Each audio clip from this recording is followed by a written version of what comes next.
My favorite thing about working in healthcare is the people.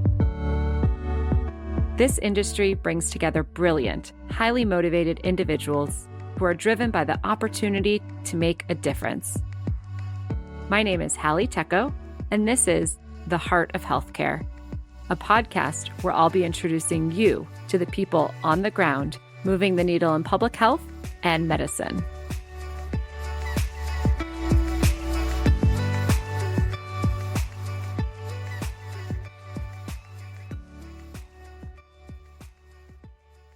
Imagine if you paid for an airplane ticket and then got separate and inscrutable bills from the airline, the pilot, the co-pilot, and the flight attendants. That's how the healthcare market works. In no other industry do prices for a product vary by a factor of 10, depending on where it is purchased. The price of a Prius at a dealership in Princeton, New Jersey, is not 5 times higher than what you would pay for a Prius in Hackensack. And a Prius in New Jersey is not twice as expensive as one in New Mexico. The price of that car at the very same dealer doesn't depend on your employer, or if you're self-employed or unemployed. So why does it matter for healthcare? That's an excerpt from the New York Times bestselling book, An American Sickness: How Healthcare Became Big Business and How You Can Take It Back. Today, I'm talking to the author of this book, ER doctor turned reporter, Dr. Elisabeth Rosenthal. Her book reveals the dangerous, expensive, and dysfunctional American healthcare system, and she tells us exactly what we can do to fix it. Dr. Rosenthal spent 22 years as a correspondent at the New York Times before joining Kaiser Health News as editor-in-chief about 5 years ago. I got to know Elisabeth from her award-winning New York Times series about the cost of American healthcare called Paying Till It Hurts, a platform for amplifying patient stories from across the country. She also started a Facebook group that helps patients navigate the system.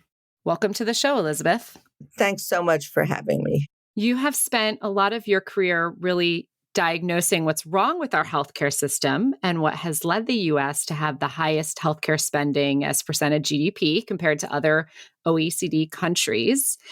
This is a big question, but if I gave you a magic wand to completely remake our healthcare system from scratch at a high level, what would that look like?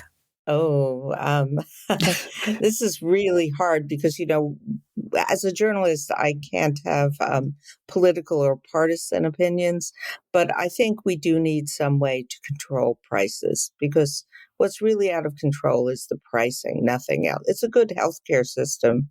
It delivers good healthcare, but the prices are unaffordable, and the way the prices are manipulated are, in any other industry would be considered fraud, I think. I mean, we just looked at a bill at our Kaiser Health News NPR Bill of the Month series where the negotiated rate was 7% of the billed charge, right? I am the new proud owner of a Tesla, or my husband is. And, would we ever be able to get that for, $3,500? No, of course not. I mean, it just tells you that the prices they're aspirational. And that really needs to be brought under control. Now, we've been waiting for a long time for market competition to do that. It hasn't worked so far. So, when I talk to economists and I say, gee, even like the market economists, do you think we're ever going to be able to do this without some kind of price setting? And they're like, probably not. But, in theory, the market could do it, but it's so dysfunctional that it doesn't, and it hasn't for, now 20, 30 years of trying to make that route work. Mm-hmm. What about the health plan side of things and how insurance works? What would your ideal country look like there? Well, we would have much more all-inclusive health insurance, of course, that would not leave patients with these large out-of-pocket expenses. Because, really what I found in my book was as providers raise prices again and again, and insurers try and pay less and less, that's 7%, there's still a gap between those two and what they can negotiate. And what happens when the hospital wants more money and the insurer wants to pay less is, of course, we see rising premiums, deductibles, co-pays, co-insurance, miscellaneous charges that aren't covered. And so poor patients are stuck holding the bag. And the truth is, yeah, it may have been 10, 15 years ago, they were stuck holding the bag for $100, and maybe that's okay. Now they're stuck holding the bag for like 10,000, 20,000, and it's pushing people. I mean, we talk a lot about the people who are pushed into bankruptcy, but I can tell you in our Bill of the Month database, we now have probably 5,000 submissions, and most of them are from people who they're not going bankrupt, but those payment plans they have for medical bills of $500 a month, $700 a month are forcing these families to forego things like summer camp, college education, fixing up their leaky faucets. And it's just not right. Yeah. So speaking of those hospital bills, one of the most maddening ones that I learned about through you was, people charged for out-of-network anesthesiologists in an in-network hospital. And you've actually, you've come up with a framework for how to deal with these bills. Can you talk to us about your framework and how it works? Oh, sure. This is my favorite bad action. Well, there are many favorite bad actions, but both in-network hospitals with out-of-network anesthesiologists. The even more egregious one is in-network hospitals with out-of-network neonatologists. Can you imagine you have a baby, it's a sick baby. What are you going to do? Say, oh, I'm not going to send it to the NICU? Because all the neonatologists are out of network. That's nuts. But in terms of anesthesiology, there's a simple fix. I had one of my kids was undergoing some surgery. So I called the hospital and said, can you make sure that the anesthesiologist is in network? And they're like, oh, we can't guarantee it. We don't know who's going to be assigned to the case. And I'm like, really? Because you assign the anesthesiologist, I have Cigna insurance. Which anesthesiologists have Cigna. So, God damn it, assign a Cigna anesthesiologist to my kid's case. That should be the hospital's responsibility. And somehow we'd let them get away with that. I'm just like, this is insane. Yeah. Well, another insane thing that we let them get away with is the fact that I've read between 50 and 90% of hospital bills have errors. Yeah. So does that mean that any bill we get, we should scrutinize and call them up and ask questions about it? I mean, the chances are there's an error. Right. And yes, of course, I tell everyone to do that. But, part of me is like, oh, man, this is like asking someone to get a quick PhD in medical economics and coding. The problem is in every other sector of our lives, we get bills that are in English, understandable, that we can easily check. When you get a medical bill, it will often say lab work, miscellaneous, or have just numerical codes. And it's really hard to check. Now, I think everyone should try. If you're kind of wonky like me, you take those codes and plug them into Google and find out what you're being charged for. And yes, most hospital bills will have mistakes. Now, some of them will be things like, a few years ago, my husband was in a bike accident, and I wrote a piece called something like, these bills would be considered fraud in any other sector. There was one incident which made me really crazy, where he had a finger splint on and it was digging into his digit. And so he went back in for the trauma guys to look at it. And they basically just cut off the edge that was digging into his finger. And then we got a bill for $900 for quote unquote surgery. And I was like, wait, I thought surgery had to be on a person. All you did was cut off the end of that splint. That's one. If your car mechanic did something like that, you would go nuts. But in hospitals, we go, oh, that's just the way it happens, and our insurer is paying it anyway. And the reason the insurer is paying it anyway is often not that the insurer is so terrible. It's that they don't know that there was an actual surgery provided during that visit. They don't know that all that happened was the edge of a splint was trimmed. They think maybe there was surgery. So Yeah. there are many ways that you as a patient, or that the patient is the only one who knows, hey, I didn't have physical therapy, or hey, that wasn't surgery, or hey, that procedure was done in an operating room, but last time I had it done, it was in a doctor's office. So that, $10,000 OR fee was totally bogus. Now, that being said, there's a different kind of egregious kind of semi-fraudulent behavior that happens on bills that there's really no way the average patient would be able to detect. And that happens when, for example, there are certain billing codes, right, that are illegal to use together. A billing code for, say, anesthesia would normally include pushing in the drugs for anesthesia. But hospitals and physicians, many will try and get away with billing for separate codes for things that should be bundled. Now, even you or I probably wouldn't know that. You really need to know the kind of arcane ins and outs of negotiated coding that has happened between doctors groups and insurers to know that that kind of error is happening. So good luck with that. I mean, my favorite one was, and some of them are really egregious, so you can see them. My favorite one that I think I mentioned in the book was a couple had a new baby.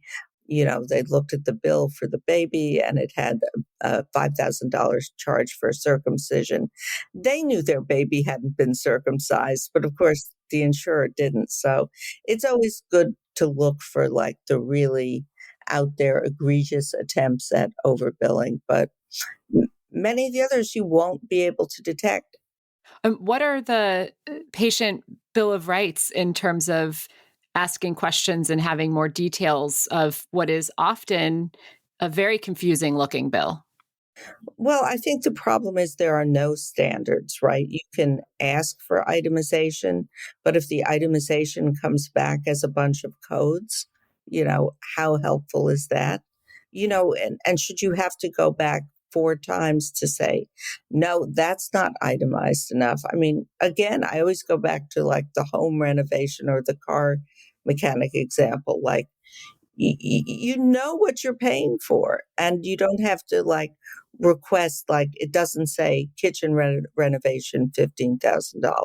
You Yeah, get a really detailed list, and it would be considered, if not fraud, like just unacceptable business practice to do sure would. otherwise. Yeah. It's funny that we've come to accept it as it is.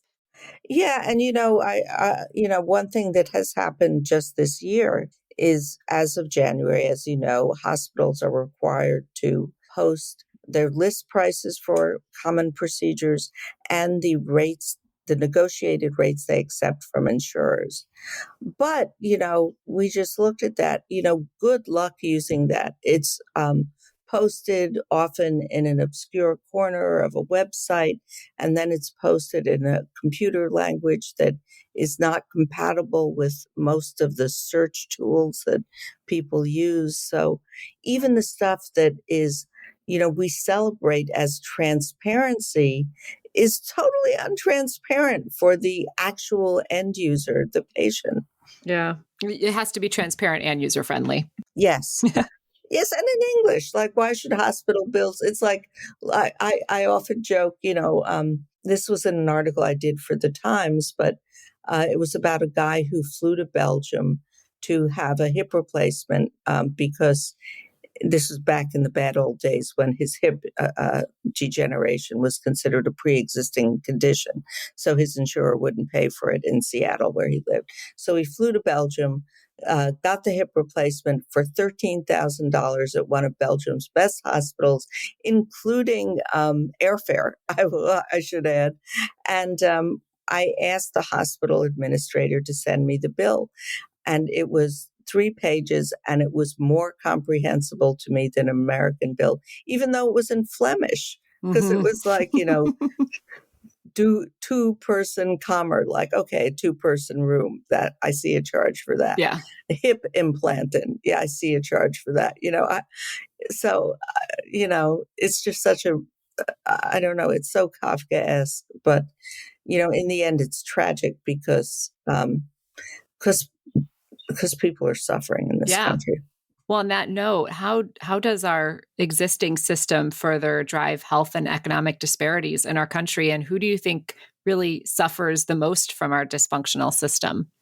I think the reason I'm hopeful that it will change now is because almost everyone suffers now because the out-of-pocket expenses and the premiums are so high that if you're not very wealthy, so you can afford it and don't care, or poor enough that you qualify for Medicaid, you're kind of stuck. But I think the people who suffer most, and this is the kind of the saddest thing about our Bill of the Month project, where we ask people to submit bills that they're having trouble with. And like I said, we have about 5,000. And the ones we do each month, because we partner with NPR and CBS News, so they have to be kind of wowie bills, $10,000, something really absurd. But the vast majority of them are from, hardworking, good middle class people who pay their bills, who have suddenly an unexpected $700 charge or $2,000 charge, and they just can't pay it. And it throws them into this kind of downward cycle. And, the morning news goes, oh, $200 or $400. That doesn't make good TV. But the depth and breadth of that kind of suffering is enormous. And what it means is many of them end up after that experience afraid to interact with the medical system for fear that they're going to have their credit ruined, or they're going to be pursued by creditors. And so they don't get the basic care they need. And we've seen during the last year, how life expectancy has fallen due to COVID, but it was falling even before that. And I think part of it is I can't tell you how many people, as I go around speaking and I tell them what I do and what I think about, I'll see a cab driver limping and I'll say, what's going on? And he'll say, well, I need a hip replacement, but I'm afraid I won't be able to afford the expense. And that's just so sad. I have heard like that patient who went to Germany for the knee replacement or hip replacement. I have been hearing more about international travel for healthcare procedures. It's quite common in the IVF world. Yeah. I'm curious if you think that trend is going to continue and we're just going to miss out on taking care of Americans because we're not able to do so in a way that's efficient and affordable. Well, I think it will continue, but I think it's, like the RIP medical debt operation, where there are now companies that will buy medical debt that patients have and pay it off. It's a symptom of a terrible, terrible healthcare system that people are flying to Belgium or France to get things done that they should be able to get done, 10 minutes from home, but they can't. So, yes, I think the trend will continue so long as we don't fix our system, because, we often have this discussion about, like, is healthcare a right or a privilege, which I think is kind of off base, because I wouldn't say it's a right so much as something you need, like oxygen or water. We don't say water is a right. It's just if you have a really bad hip and you can't walk, you need a hip replacement. If you're 9 months pregnant, you need to deliver that baby. It's not like you're right to do it. So it's just a basic need that we really have not addressed. And like I said, I find it appalling. Yeah. Okay, let's play a game. We'll see how this works out. Okay. But let's play a game. I like games. All right. I'm going to name a few players in our healthcare system, and I want you on a scale of 0 to 10, with 0 being totally problematic with misaligned incentives and 10 being super efficient and aligned with patient needs and care and outcomes. How would you rate the following groups? All right, let's start with pharmaceutical companies. Okay, this is going to be hard. Mostly because I think everyone is to blame, right? So saying like, oh, this one's a 1, and I don't think anyone is above a 5, frankly. So All right. I'll put pharma at the low end, 1 or 2. And PBMs. Same. I often am on panels that have both people from pharma and PBMs, and I'm moderating these panels. It's like being at a circular firing squad where they're like, it's your fault. No, it's your fault. And I'm like, it's both. I feel like I'm dealing with my kids when they were toddlers, it's both of your faults, yes, the PBMs make money by, being middlemen, and they take too much money. And yes, but the farmer's response is to just keep raising prices. So it's a vicious inflationary cycle that neither side seems willing to break, because neither one wants to give up any of their revenue. They're both huge industries. Yeah. Okay. Nonprofit hospitals, to be followed by for-profit hospitals.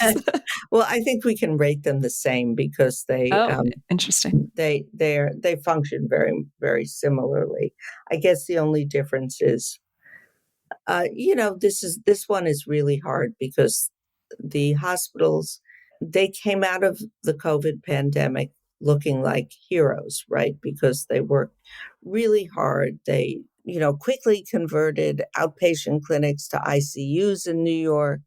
They did an amazing job. But every time someone says to me, oh, the hospitals are heroes, I'm like, no, the poor doctors and nurses and social workers and food workers who worked in those buildings are the heroes. Yeah. The hospitals and their C-suite people were often, far away or at vacation homes. So, hospitals too, they're part of the circular firing squad.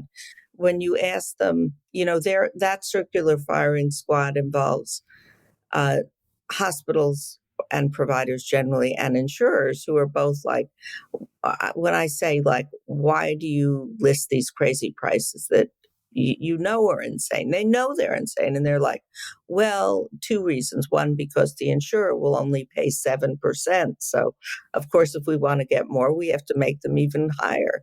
And the other reason, which is equally shocking to me, but I had one hospital CEO say it to me, is, well, because sometimes, an Arab sheik comes in and with a suitcase of cash and just pays it.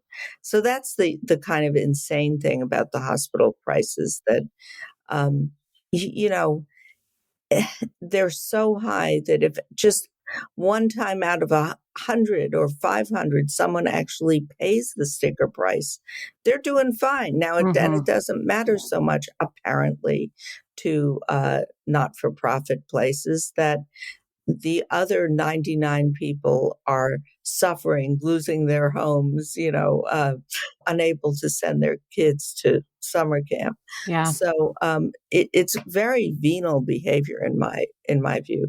And so, not-for-profits, well, let's look at them separately. I'll give them like a 5, I guess, or a 4, because they're playing a game too, and their incentives are business incentives, not healthcare incentives for the most part. I would give them higher only because of the people who work within them, who are often really great people who are just trying to do their best in a system whose incentives are not aligned with medicine. So I got a call from a doctor yesterday who said, I'm encouraged to do by my hospital system things that I know are unnecessary medically, and in some cases actually harmful medically, because it's better for revenue. So, hospital as just the hospital and apart from the healthcare providers who work in it, I'd say 4. And for the for-profit hospitals, I might say 4.5, just because at least they're honest about what they're up about, what they're up to. The not-for-profit hospitals, in theory, are supposed to be doing charity care and community benefit in exchange for not paying taxes, and they do. Almost every study that's looked at that has shown they do not do nearly enough community benefit or charity care to make up for their large tax breaks. So, while not paying local taxes that can right. support communities. I mean, we just did an article, and this may get me in slightly hot water with an institution. I do respect its medicine. Like, that's the problem. I'm sure not the first or last time that will happen. No, but I respect it. So many of these places, I respect the medicine tremendously, but not the business aspect. So the Cleveland Clinic is opening a for-profit, very, very fancy hospital across the street from Buckingham Palace, where they will only do lucrative procedures like, cardiac procedures, hips and knees, cancer care, hoping to attract cash-paying patients from Europe, NHS, who don't want to wait. Now, sorry, but how does that benefit the people of Cleveland, Ohio? Not, when we asked, well, how does I'm from Cleveland, Ohio, by the way. Oh, good. Yes. Well, do you feel like this is like helping you and your family? When we asked the CEO of that new business venture, because it's a commercial venture, how does this help the people of Cleveland, Ohio? The answer was, oh, we've learned, we don't have to have each hospital do its own sterilization. We could have a central sterilization facility. And I'm like, really? They needed to build $1 billion hospital across from Buckingham Palace to figure that out? Yeah. I could have told you that, So perhaps the brand, having Cleveland as a city, the name plastered in such a prestigious location, is maybe a value to the Cleveland Tourism Board. Right. Maybe. I mean, it's a stretch. It's a stretch. And I think, again, I do feel like either these not-for-profit hospitals should really help their local communities in meaningful ways, and we should have standards for that, and really do charity care, because we did another story showing that although every hospital is required to have a charity care policy, they often don't tell patients about that. So patients think they can't afford things or try and pay bills that they really don't have to pay because they do qualify for financial help from the hospital. So either of these not-for-profits should deliver that community benefit and charity care, or they should pay taxes, and their localities can use that money to do the things that the people of their hometown need.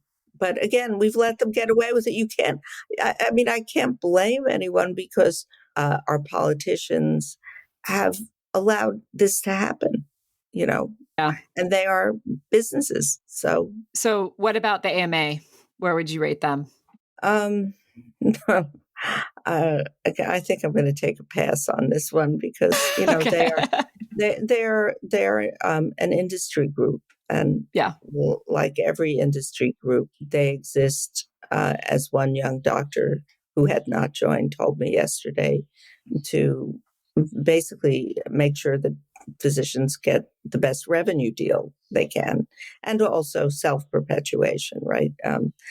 And I know there are a number of young doctors who are trying to form alternate kinds of groups who, I don't think doctors and physicians and nurses, I don't think anyone in the healthcare field should live in poverty or be living paycheck to paycheck. They deserve to be well paid.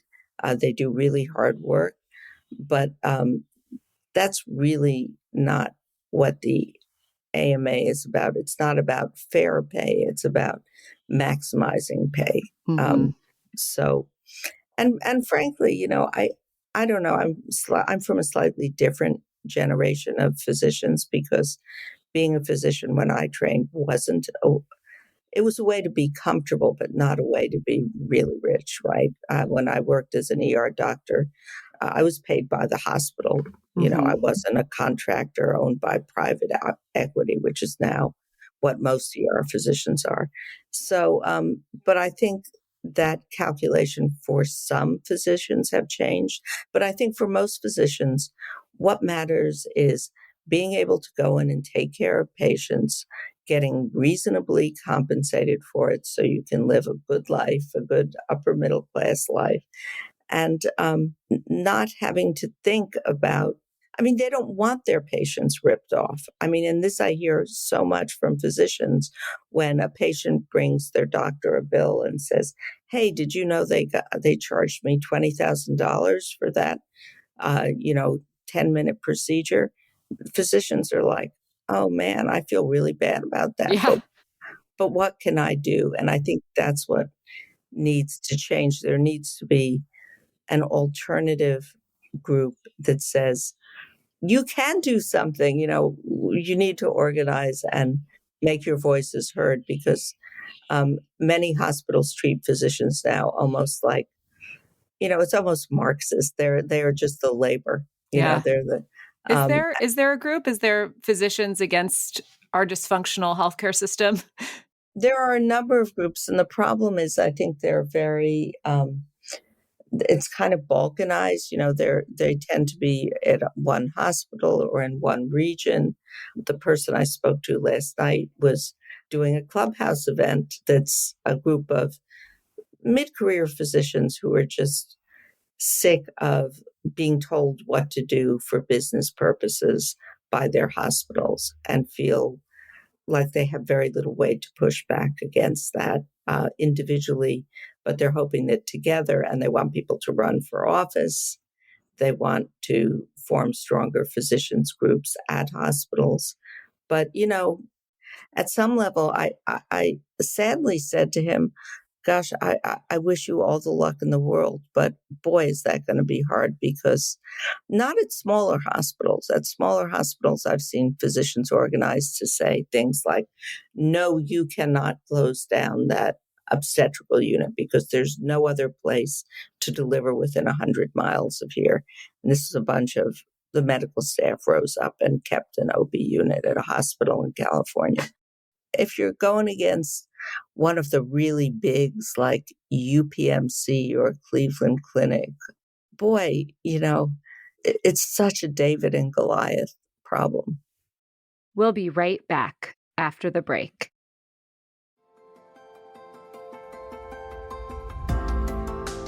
Hey guys, it's Matthew Zachary, and I want to tell you about the National Comprehensive Cancer Network, or the NCCN. The NCCN creates the treatment guidelines for doctors that help cancer patients lead better lives. But I want you to know that the NCCN also has guidelines for you. The patient guidelines were funded by the NCCN Foundation and were created just for people with cancer and their caregivers. They're free, they're easy to understand, and they're available right now for you, the patient and the caregiver. So go check them out at nccn.org/empower. That's nccn.org/empower.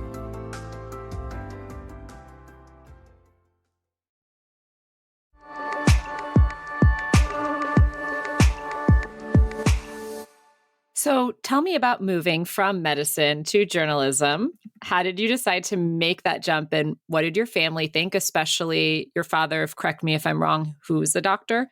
Yeah. My father he had passed away when I was quite young, when I was 12. So he had no he had no say in that. Okay. Um, my mom, who was a doctor's wife, of course, I think was disappointed that I changed careers. And kind of amusingly, when we would try as a family to get a restaurant reservation, and when I was working a reporter at the New York Times, and they would have no tables, she would say, "Tell them you're a doctor." And I would be like, "Mom, that doesn't work anymore." For me, I was always interested in both writing and medicine. I really like both. I do come from a family of doctors, so that was kind of the default career. And frankly, I wasn't sure I could make a living as a writer, so I thought, well, I'll be a doctor and I'll write on the side. And what happened was I was practicing in an ER in New York, just a few years out of residency. And I had been writing all through medical school and residency for a whole bunch of different publications. And now I'm going to sound like a dinosaur because there was something going on in the early 90s called the Clinton Health Reform Plan. And I was working in an urban ER in New York City. And I saw a lot of problems even then for people who couldn't pay or didn't have a primary care doctor. So they showed up with kind of minor stuff at the ER. And I'd done a lot of freelance writing for the New York Times. So they said, do you want to come on board and cover the Clinton Health Reform Plan? And I was like, okay, I'll take a break from the ER. And I assumed it would pass and I would go back to being an ER doctor eventually. And then I had a second kid and life happened. And my husband and I were offered to be the New York Times correspondents in China. And so I kind of just never went back. But I enjoyed being an ER doctor, but partly for the same reasons I enjoy being a journalist. It's because you talk to people about you talk to people from every walk of life about their lives, their health, what ails them, whether it's physical or financial. And I came to realize when I thought about going back that yes, as an ER doc, I could sew up cuts, one laceration at a time. But really the problem was bigger than that. And there was some kind of system reform that was needed even then. The problems are there, but on steroids, because it's not just the kind of poor and underinsured. It's everyone who's suffering with the system. So I never went back. On that note, last year, you did have a medical incident that landed you in the hospital. Can you tell us about your patient experience and, of course, the bills? And did they know who you were?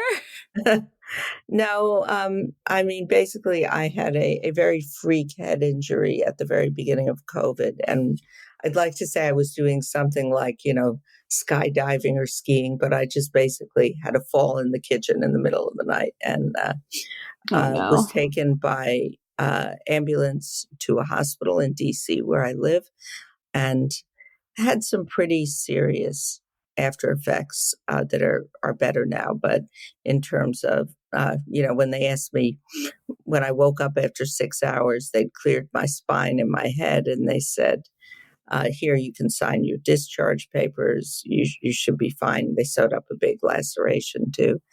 And I couldn't really pick up my left arm to sign the discharge papers. So that was bad. So I bought myself 24 hours in the neurotrauma ICU.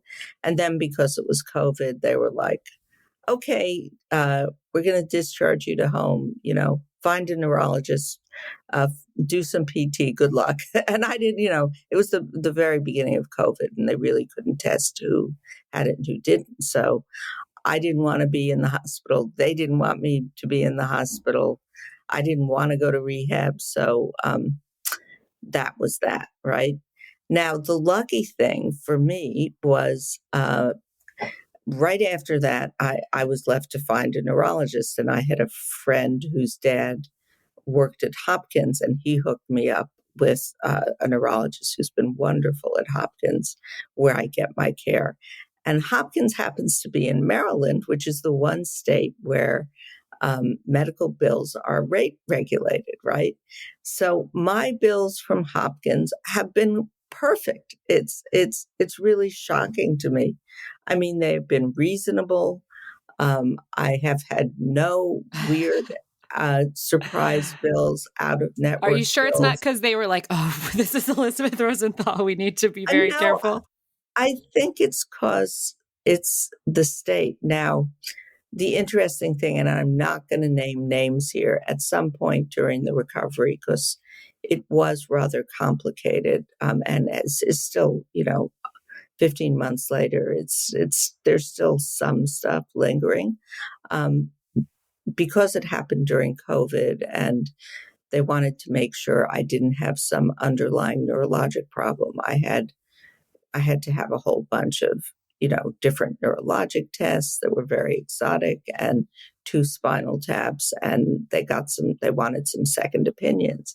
So one of the second opinions was at a hospital I won't name in another state, where the doctor's visit at Hopkins with the neurologist who's head of neurology there was billed at $350, which seemed reasonable for an hour-long visit. The same visit with a neurologist at the other state hospital, which was shorter and more cursory, was $1,700. Okay, so that shows you the difference between a little bit of rate regulation. Likewise, I had spinal taps at both places.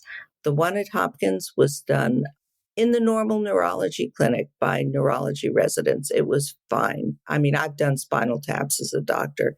It's not like drawing blood, but it's not that elaborate a procedure. You can do it at the bedside. Out of state hospital, and that I can't remember, but it cost under $1,000 for the procedure. Out of state hospital, out of Maryland hospital, when I went there, they said, "Oh, we normally do this in a procedure room by neuroradiology under sonographic guidance." So there, there's facility fee, OR fee, radiology fee, sonogram fee, for a test that didn't need any of that. And when I asked the neurologist, like, why, they kind of shrug and say, that's just how our hospital likes to do it. And why does our hospital like to do it that way? I assume because you end up with a bill that's 10 times what it is when you do it in a simple office. So I think that's the kind of thing I learned. And that bill for that second spinal tap is still being negotiated by my insurer, because, and I'm not going to pay it. Like, No. you guys can fight it out, but I'm not going to pay it because this was completely unneeded. And P.S., if you ever have to get a spinal tap, the neurologists are the ones who know how to do it. The neuroradiologists, they're like, they're totally dependent on taking notes. this ultrasound guidance, because they don't know what it feels like when the needle goes into the spinal canal. Okay, that is good to know. Your work has no doubt made a difference in the lives of so many. Tell me something that you're really proud of, perhaps a patient whose life you impacted through your book or your frameworks that you've made public. Oh, that's really hard. The one story that I started 7 years ago and is just ending now. I did a story when I was at the New York Times about a guy who got a surprise out-of-network bill from an assistant surgeon who he'd never even met. He had some spine surgery. His regular surgeon got like $5,000, and suddenly he got a surprise bill from an out-of-network assistant for $113,000, or no, it was $117,000. So I did a big story about that. It kind of started the discussion about surprise out-of-network bills, which it has been so gratifying to watch that grow and go into the public space, so that now, yesterday, I believe, surprise billing legislation was finally passed at the federal level. Now, I would say it's not good legislation and that it doesn't really solve the problem, but it's a good start. But again, should I feel great about that? I'm happy to have made a difference. It's really sad to me that something as egregious as surprise billing should have taken 7 years to address. I'm like, I'm not a patient person. I'm like, this has to stop tomorrow. This is absurd. But having lived in DC for the last 5 years, I realized that the wheels of politics turn very slowly. Well, Dr. Rosenthal, thank you so much for your time and insights today. If you would like to hear more about how we can heal our healthcare system, follow Dr. Rosenthal on Twitter at Rosenthal Health. And if you haven't yet picked up her book, An American Sickness, you can buy it at your local bookstore. Thank you. Thanks so much for having me. And may we all be in a better place healthcare-wise in a year. Amen to that. Yeah. Thank you for listening to the Heart of Healthcare podcast. If you liked today's show, be sure to subscribe, leave a review, follow us on social, and tell all your friends to listen. The Heart of Healthcare with Hallie Tecc is a product of OffScrip Media. Our executive producers are Holly Tecc and Matthew Zachary. Our senior producers are Brianna Seeley and Andrew McDowell. It is mixed and edited by Brianna Seeley. Our music is by Utah. For advertising and media inquiries, email media@offscrip.com. Hit us up at contact@offscrip.com to share comments, feedback, and make recommendations. For more information, visit offscrip.com. That's offscrip, no T.com.